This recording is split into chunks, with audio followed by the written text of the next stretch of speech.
Well, here Project Lazy Boy is finally out of the shop after retubbing on the back. There's my front flares, they're a little rough.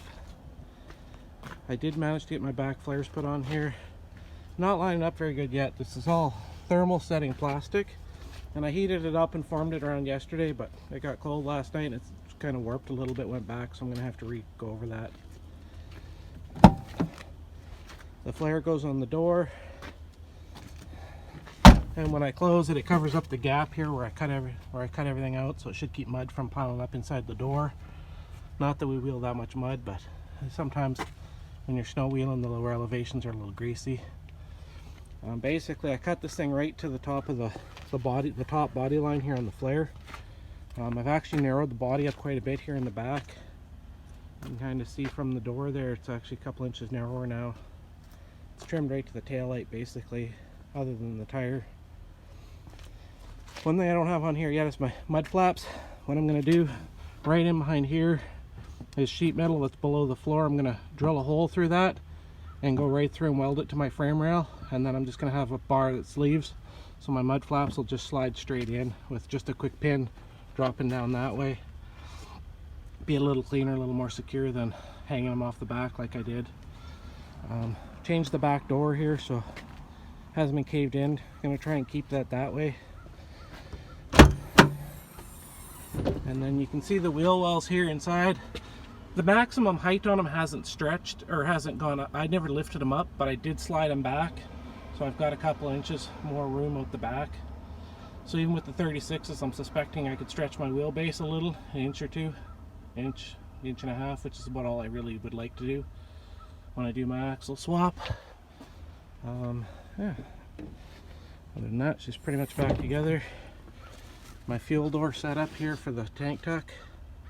It's all in there. That's done. So now the other thing too, when this comes out, I didn't raise this part here, but actually on the outside of the body panel here is actually I don't know, an inch or two higher. So straight up travel, I've got a little bit more up travel, but when I articulate, which is where I was really having issues before, I've got probably 4 inches more up travel on my articulation. So I've pulled my bump stops, and time to find something to flex this thing on and see how much room I got. Well, here she is, flexed up here. I kind of used the hill on the driveway to help get me a little extra twist. So it looks like it's got a little more to droop out in the front if it wanted. The rear, this is where I'm curious. I can't quite open the door. It's got a little room left on the up. Let's see here, how's the droop looking on this side? Oh yeah, that's pretty good. Starting to come out a bit. Wonder how much shock I've got left here on the back of this thing. Let's see here.